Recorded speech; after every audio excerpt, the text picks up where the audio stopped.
Nico, thanks so much for joining. Everyone here, I think it's incredible. Nicolas Chabot, Chief Customer Officer at Traackr, has been at Traackr for about 11 years. He is the driving force behind a lot of the innovation that we have in measurement. I think Nico is probably the most passionate person I know about influencer marketing measurement. He's obsessed with helping brands find efficiency and really take this practice into sort of a very sophisticated, one of the sophisticated realms of marketing. So I'm really excited. It's no surprise that Nico is here today to share some never before released data with us on how creator retention, or your ability to work with creators over the long haul, is very important to your ROI. So Nico, I will leave the stage to you.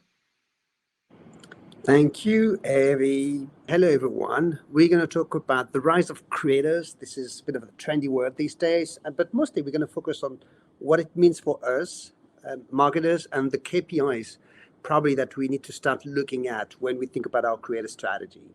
So let's start about understanding what those creators are, who they are, and really what's happening is relatively simple. You know, a lot of these young content creators have been on social for a few years. This study from Pantreon here is very interesting, where you see that most of their existing community has been in the creative tenure for more than 4 years. And basically these, ex-young kids are looking to become young professionals, young entrepreneurs, and they need to build up their business, and that's creating a new agenda for them. It means that they need first to secure their audience. They need to build a direct relationship, hence the rise of platforms such as Pantreon, Substack, or OnlyFans. And these platforms are not a detail. This OnlyFans, for example, this year is planning to distribute $5 billion to the creators. So having ownership of their audience is key, especially when creators complain on a regular basis to depend on the strategies from Instagram and different platforms. Also, creators are looking at different types of content, diversifying their creation, newsletters, podcasts, creating their own product lines, usage rights. And most importantly, they want to diversify the revenues. And diversifying their revenues means also moving away from their dependency from brand sponsorship, which is most of their revenues today. Pantreon share that 17% of the influencers generate more than 50K through affiliate programs and 41% of their revenue through the platform. So you can see how creators are really just taking ownership of their business and to drive their own, agenda as young entrepreneurs. Still, those creators are super impactful on the market. We looked at, for example, the beauty market in the UK last year, and those creators delivered an amazing 7 billion video views, 10 billion impressions. So those creators are still so important to us as brand marketers. And these creators, they're really increasing their influence over the industry. They have new superpowers. And the proof is that the platforms are starting to care. You know that in the past, Instagram has been extremely criticized for not caring at all about creators. Well, last year, they launched this $1 billion super fund for creators. TikTok did the same. Snapchat, even LinkedIn has a $25 million fund for creators. Basically, the platforms need the creators because the creators create the content that people care about. And they are investing in the creators so that they create content on their new format, reels or whatever they are. What we see as well is platforms increasing revenue sharing. Twitch has increased their revenue share to creators very recently, very significantly. YouTube is now building a revenue share on the short video format. That's really going to be a differentiator from Instagram, where, as we know, creators don't really get any revenue from Instagram on their stories. So all of this is just, for me, very interesting proof that creators matter and matter increasingly.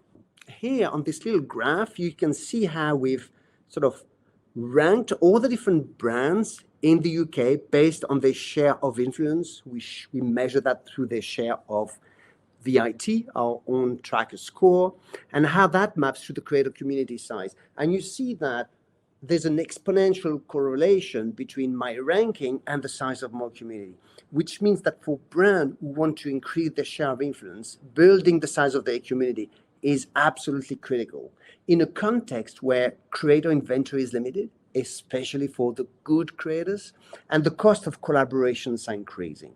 So in this context, creator relations can be your superpower as a brand. Creators are more and more influential, they matter to us, brand marketers, and they are limited in terms of choice. So how can I build creator relations as a superpower for my brands? Where basically, what starting to look at it, we believe there are two main probably areas of focus that we could be looking into. The first one is the creator experience. Let's start thinking about what is the experience for the creators who want to work for my brand. What is their interaction? How do they get paid? Do they get actually paid on time? Do we know if they get paid on time? What are the payment terms, for example? The second aspect is the creator engagement strategy. Not all creators are the same. Some of them are your ongoing fans. They mention you quarter over quarter. Some of them have just joined your community recently, the first time they mention you. Some of them are celebrities. Some of them are small influencers. All of those have different profiles. There are different tribes of creators in your community, and we should have customized engagement strategy for each of these different tribes. How do we recognize the different creators who mention my brand? So that's really interesting topic to look into. And at the back of that, naturally, what we need to look into, and I'm going to dive a little bit into that right now, is what are the KPIs that I need to set up to measure the success of my creator strategy. So looking at the KPIs, we've mapped 3 different types of KPIs that we think are worthwhile looking into. The first one is the creator experience. There is a creator funnel about how do I sort of acquire my creator. There's a whole acquisition strategy around my creators. And I don't know if you've ever wondered about your creator satisfaction. Are they happy working with your brand? What is their level of satisfaction? Have you ever wondered about your creator NPS score, for example? Second type of KPI is creator performance. How many creators do I need to acquire every quarter based on the target of my program? How often do they mention me? What is the level of saturation of that creators, my level of exclusivity?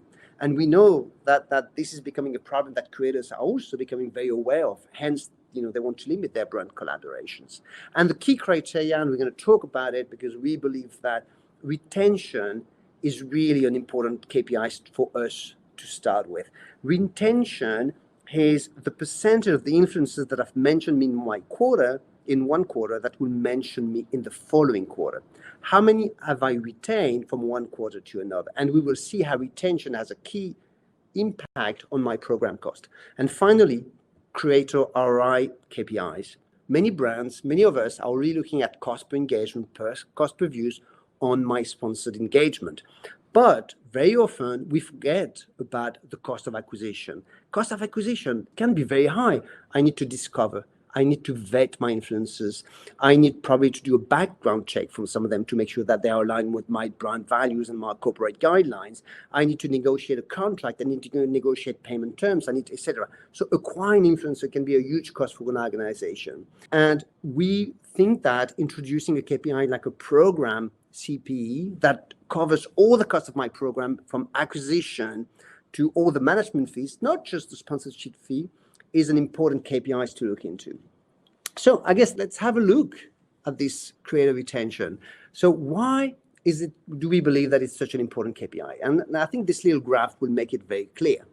In this little graph, we've looked at different programs. Basically, we've used the base hypothesis of a program that has a 75% retention rate and just tries to maintain itself quarter over quarter, have a stable size of community. What we see is that if our retention rate drops to 25%, my acquisition cost becomes 3 times higher. 3 times higher. If on top of that, I have an ambition to actually build my program, increase the size of my community year on year, for example, double my program year on year, then if I only have a 25% retention, my cost of acquisitions are multiplied by 5. So you can see how retention becomes such a key driver of your program cost. So you're going to ask me, okay, but actually what is, the average on the market, and do we know how, what is the industry average? So data analysts in the Traackr professional services team have done some really in-depth analysis looking at the whole US beauty market across more than 1,000 brands. And what we found was a shock. What we found is that the median retention rate for the beauty industry in the US is a mere 35%. That means that more than 50%, more than half of the US beauty brands have a retention rate that is below that number. Okay, so that means that less than 30% of their community that have mentioned them in a quarter will mention them again in the second quarter. And if you think about what we've looked at, that means a huge cost of acquisition for the whole industry. What is interesting is that if you start to segment the different brands, it is clear that the brands that have managed to build larger communities have been more successful at managing their retention. The larger brands have a 45% retention rate, even though within each segment, there are a lot of opportunities. So even if on average, the larger brands have higher retention rate, still you can see within that segment how performance differs from one brand to another. It means that for those brands that have a retention rate at 20, 30%, that means that the cost of their program is disproportionate compared to those brands that are cruising at a 70%, achieving the same size of community. So who are the best performing brands? What can we learn from them? And it's interesting. We look at the top 10 here, and as you can see here, top 10 brands, looking at retention rate above 60% more or less. So really amazing performance. And most of them are professional hair care brands. I'm proud to say a lot of them are Traackr clients as well. I hope this is correlated. But very interestingly, because also hair care brands have been really active about building their hairstylists and hair professional communities. Let's look quickly at, for example, the case study of Redken in the US with a 70% average retention rate. They've built over time a very large ambassador program with hairstylists, barbers, they're professional, and they've repeatedly engaged with their communities, creating opportunities to share on social. They've increased loyalty over time with that community and have been super successful with some campaigns, hashtags like Gifted by Redken. So Redken is a good example of a hair professional brand that has been able to scale an ambassador program with thanks to a very high retention rate. But it doesn't apply just to hair care professional brands. I mean, Rare Beauty has a retention rate of 50%, which is the highest among the skincare and cosmetic brands, so non-professional brands. And what have they done differently? First, they have a purpose. They have a purpose that connects them naturally with their audience. Their audience feels committed to the brand. But also, what is interesting about what they do is they have an engagement strategy where they invest very generously, even their smaller influencers. So there's a lot of giving from the brand into their community that they get rewarded from. The reality is that at the end of the day, these community of influencers and creators feel that they're part of the same group. They have an emotional relationship to the brand that translates into this retention. So there are different ways to be successful on retention. So let me now conclude with the key takeaways. The first one that I think we need to be aware of is in this creator-driven world, we as brands need to scale the size of our communities if you want to increase our share of influence. And scaling is not easy, and scaling is not cheap. We believe that we need to start developing and focusing on new creator-focused KPIs that are critical to scale our programs. And we're suggesting here that retention is a great place to start. So let's start wondering, what is our retention rate in our different markets?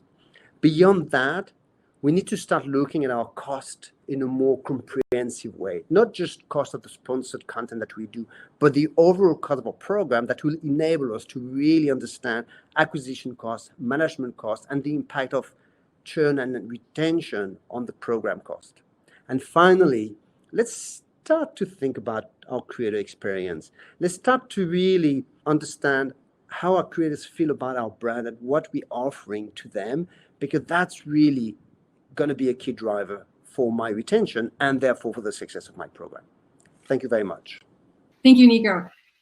We have some questions, so I'll get straight to it. One of the first questions, before I lose it, because it was in the chat, how do you calculate program ROI? Do you have a formula that you can suggest, or at least factors that you would put into that? So this is like the big question, right? On ROI. ROI means looking at return versus the investment and the resources that I'm investing. So we first need to decide and to define together what return means for your brand. The point here that I'm making in this presentation is that when you look at return, look at the overall return. So the paid, the organic, what is the overall community contributing to your brand? Let's not just focus just on your paid collaboration. Have a look at all your program, and same with the cost base. Don't just look at, it's great to start looking at optimizing your paid investment. That's great. That's important. But there are other costs that drive the cost of your program, the cost of your team, and total program ROI is the total return across all of your community and the total cost of managing that program. That's I think, the formula. So in addition to the cost of the team, the cost of contracting with influencers, any legal fees or background checks, those types of things, would you include? Yes, we underestimate the cost. I think here we focused on the cost of acquisitions, and the point is that the more we need to acquire influencers, the more we need to incur those costs. And a lot of organizations use agency partners, for example, to discover influencers, vet influencers. As you said, you've talked about legal processes as well. I'll give you another example. When we talk about product seeding, we usually like to see, hey, I've sent a product and I've got that return from the influencers who have received the product. That's a really profitable operation. But the reality of the cost of the seeding is in the influencers that have not published. So if you want really to understand the cost of the seeding, you need to look at all the costs of the seeding, including the product that you've sent to people who have not posted any content, and relate that to the content that was published by just those who responded. So it's really just moving a little bit the needle and being a little bit more all-encompassing about how we look at cost and return. And then another question that came about in terms of retention, the numbers you're sharing, are they a mix of sponsored, UGC? We're looking at influencers of all types, sort of the organic and the paid, right? Yes, we're looking across the board in these total numbers. We've started to look at organic and paid, and it's interesting because what we found is that even with the paid influencers, we don't have a great retention. It means that a lot of the paid engagements are very short term. I guess that's the easiest one to correct, right? That's the easiest one, and start to look at longer term engagement and look at the repeat, because once I've negotiated the contract, the terms, the conditions, etc., it's going to be much cheaper for me to repeat working with that influencer and optimize my engagement, and also repeat with my audience, create repetition with my audience, than to look for new partners. So it's interesting that even on paid, we don't have a great retention, but naturally, I think the biggest stake is, how do I create that retention with my organic influencers as well? How do I create that community that's going to keep talking about me quarter after quarter with increased frequency? And I think that's the other side of the program performance metrics, is not just looking at what did you contract the influencer to do, but what has happened in between campaigns or in between those moments. And so what is the full impact of that relationship, which we see that long-term relationships lead to more activity between contracted campaigns as well. So obviously, I think that makes complete sense, but it's not necessarily something that we see baked into our strategies for influencer marketing. There was a question.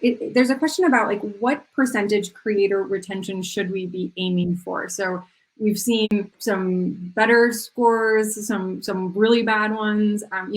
What in your mind should the average B2C consumer-facing brand, what should their goal be? Well, I think it's one of those KPIs where the higher the better, right? But to provide a meaningful response, this is where benchmarking is really important. And I think for all the customers, for example, of Traackr, use our benchmark solution, we are really working today in our professional services team to understand, how are we cruising versus my direct competitors? And that should help us in the target setting initially. But we've seen here that some consumer brands achieve more than 50%, professional brands above 70%. So I think that gives us a little bit of an idea of what we should aim at. And finally, if you want to grow your program, you need to be more aggressive on your targeting. You're not going to be able to grow your program if you lose 60% of your creators quarter over quarter. So the more aggressive you are, the more ambitious you are on your program, the more focus you should probably give to retention as a KPI. Thank you.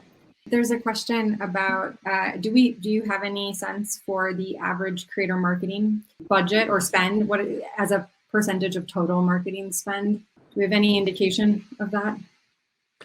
No, I have no more indication that I can publicly share. But the reality, as we know, is this varies widely from one brand to another, one vertical to another. We talk a lot about the beauty industry here because the beauty industry is probably one of the most advanced and heavy investors in influencer marketing, but naturally in other verticals it could be very different. Some brands, we've talked about rare beauty in this example, are heavily influencer focused.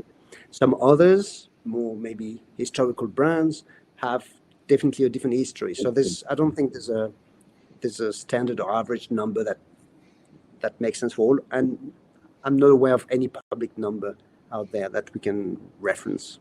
There was a question that was just, I'm going to try to see, I hope I'm understanding it correctly, but just how can a company sort of reconcile the fact that different influencers or creators have different fees and that there are just huge differences between them? Any words of advice in 30 seconds?